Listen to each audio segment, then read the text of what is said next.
Preparing an infant-toddler CDA professional portfolio.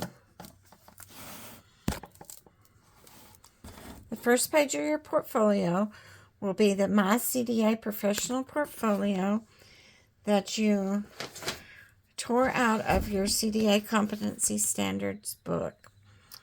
You will put your name at the top, but your ID number you will not get until you apply for your CDA, and you can fill that in later. This page is a checklist to help you keep track of what you are putting into your portfolio.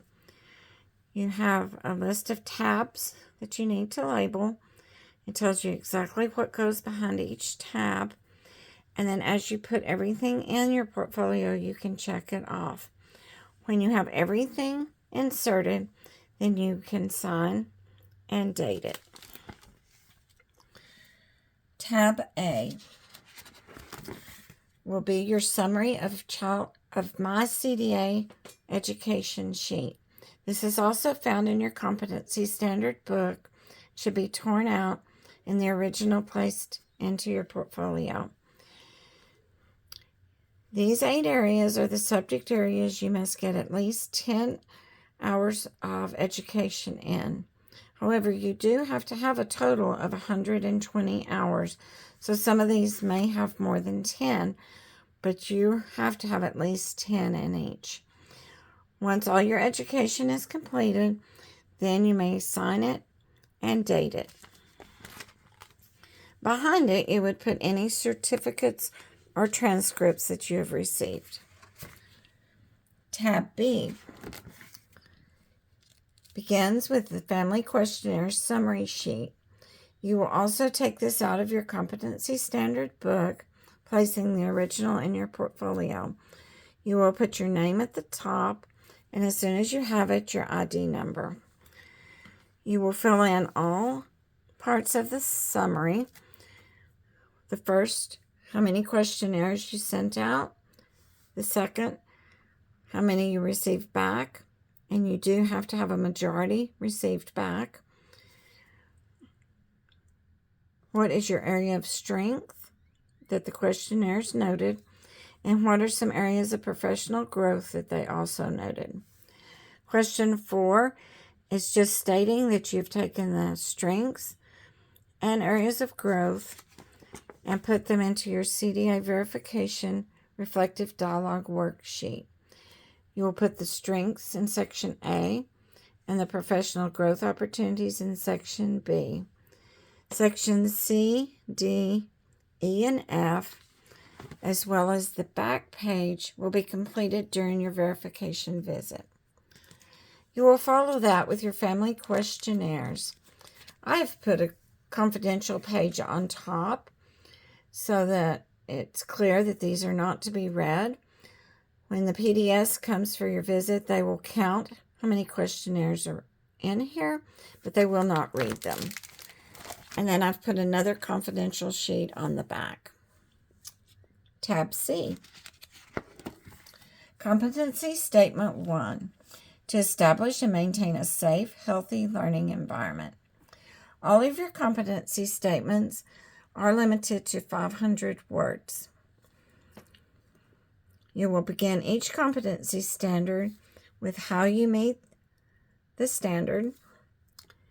In this case, your second paragraph will be reflecting on the menu that your center provides. Next, you will be reflecting on the room environment. The fourth paragraph will be on reflecting on your lesson plan in the curriculum. And then it is followed by Resource Collection 1-1, which is your first aid and CPR card, which will be a copy, but your original must be present in the center the day of the visit. Resource Collection 1-2, your weekly menu. This differs a bit from preschool. You will have your overall menu or menus. Some centers have different menus for toddlers than young infants and preschool children. So you want to pick an infant-toddler menu more than one if there is more than one, as well as your infant feeding instructions that you must receive on children under 12 months of age. This is a form completed by parents and normally developed by each center. If you do not serve children under 12 months, then you would not need this sheet. Next is Resource Collection 1-3, your weekly plan. Remember, your weekly plan needs to include goals and objectives and how you accommodate for children with disabilities. For the infant and toddler candidates, you must also accommodate and speak to how you adjust between young infants, mobile infants, and toddlers. Tab D, Competency Statement 2, to advance physical and intellectual competence. Describe how you meet the standard, and the rest of your paragraphs will directly relate to your non-learning experiences in your resource collection. Your first one is on physical development. Notice I have mentioned the climbing in and out activity, and you will see that later in the resource collection. You will talk about why it is important to have these activities in your classroom. Next is on cognitive development. Third is creative development, again relating directly to your non-learning experiences. And then you will finalize your statement on communication skills, why it's important, and how infants and toddlers learn communication. Resource collection 2 is your non-learning experiences. Please note that you must have 3 activities for young infants, 3 activities for mobile infants, and 3 activities for toddlers. That's a total of 9 activities.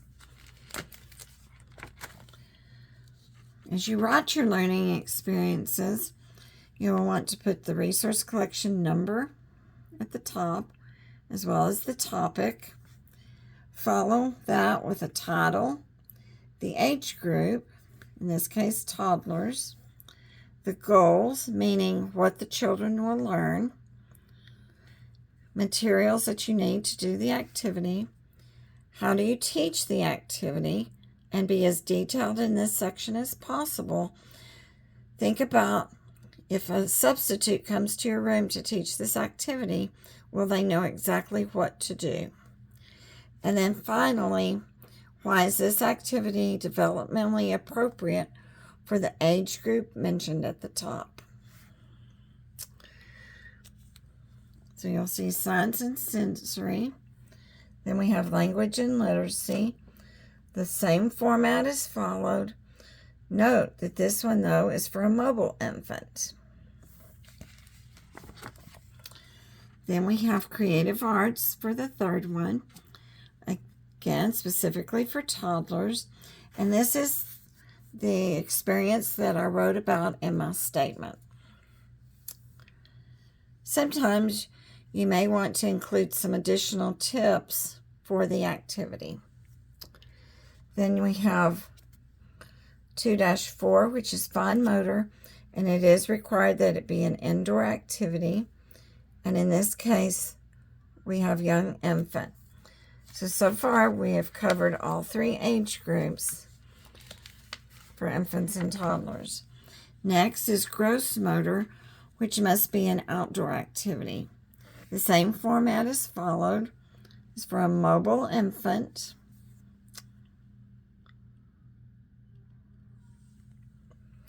Resource collection 2-6 is self-concept for young infant.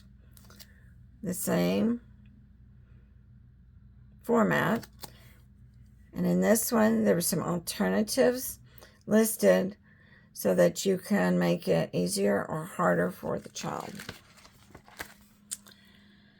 Resource collection 2-7 is on emotional skills and regulation for young infants.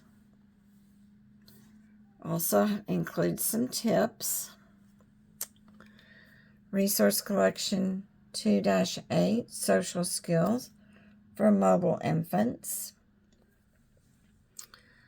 The same format, lots of detail on the process and teaching strategy, and why is it developmentally appropriate for the mobile infant it was written for. And then we end with resource collection 2-9, mathematics, written for toddlers.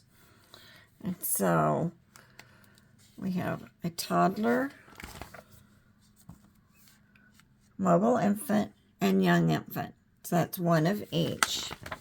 There's another young infant, another mobile infant, another young infant, toddler, mobile infant, toddlers. So I have 3 of each. This is very important. Tab E. It's Competency Statement 3. To support social and emotional development and to provide positive guidance. Describe how you meet the standard. Next, talk about how you support children's development of a positive self-concept and how you assist them with social-emotional skills. And then finally, how do you believe that infants and toddlers should be guided? What are your beliefs and values, and is it different from how preschoolers are guided or how you were guided as a child? Resource collection 3 is your bibliography. This is going to be 10 books formatted in title, author, publisher, copyright date, and a short summary. I was able to get 2 books per page on my bibliography. You want to have a variety of books, a variety of authors, and a variety of topics. The book should be appropriate for infants and toddlers and not for preschool children. These would be books that you would consider using in your classroom on a daily basis. Tab F. Competency Statement 4. To establish positive and productive relationships with families. Begin your statement with how you meet the standard. Secondly, how you keep families informed about events at the center as well as things happening and developing with their child. Also, be sure and include a paragraph on how parents are able to stay in touch with you about their child. Finally, reflect on your questionnaires and summarize anything that surprised you, things you want to work on, and any goals that you're setting. Resource collection 4-1 is family counseling. It's a good idea to have a local agency or therapist to be included here. Include their name, contact information, and their website if they have one. 4-2 is translation services. You want to be able to have something to provide to families from English to another language, as well as English to American Sign Language. Local resources are also important. Resources for children with disabilities is 4-3. You will want to include the agency that provides early childhood intervention services for infants and toddlers up to the age of 3. School districts would not be appropriate for this section because they don't start serving children until 3 years of age.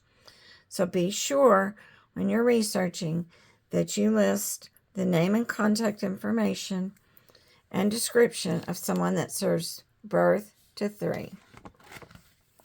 You will want to resources. Your second could be a local children's hospital, or it could be someone in private practice. Resource collection 4-4 is all about how children develop and learn. You will want 3 different websites for this. The first one is healthychildren.org. So the website address, a description of that website and their philosophy and mission. And then from that website, an article entitled, "What's the Best Way to Discipline My Child?" Be sure that they are focusing on infants and toddlers when you print your articles. At least one of your articles does need to be on discipline. Next, we have 0-3.org, their website, their description, and then an article on books for hot days directly from their website. Next, we have NAYC with their description and an article on learning called Math Talk with Infants and Toddlers. Tab G is Competency Statement 5, to ensure a well-run, purposeful program that is responsive to participant needs. Start with describing how you meet the standard, and then your next paragraph will be a discussion and reflection on the observation instrument that you use in your center with infants and toddlers.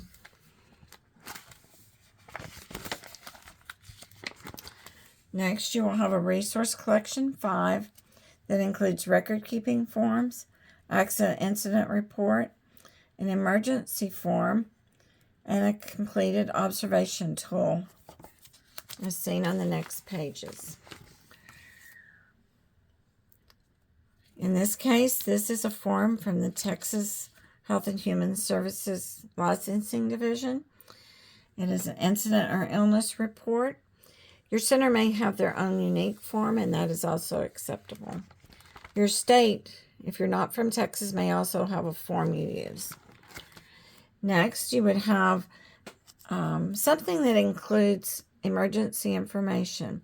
This is an admission form for the state of Texas, and I've highlighted the emergency information. This is how we contact parents in the case of an emergency, and if they are not available, who are their alternate contacts that we may, with permission, contact to assist with the child.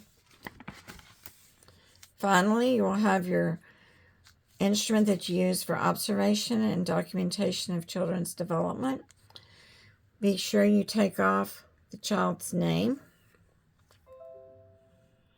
and any information about the parent. Tab H,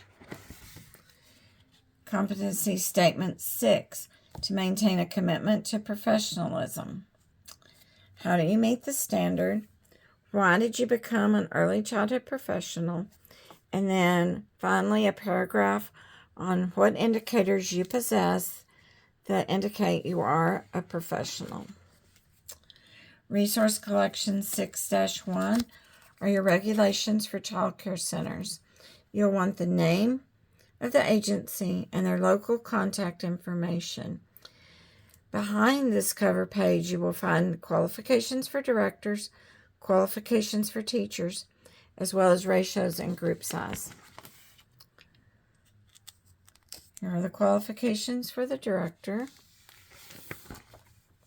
And this may be several pages long. Your qualifications for child care center employees and caregivers, also several pages long.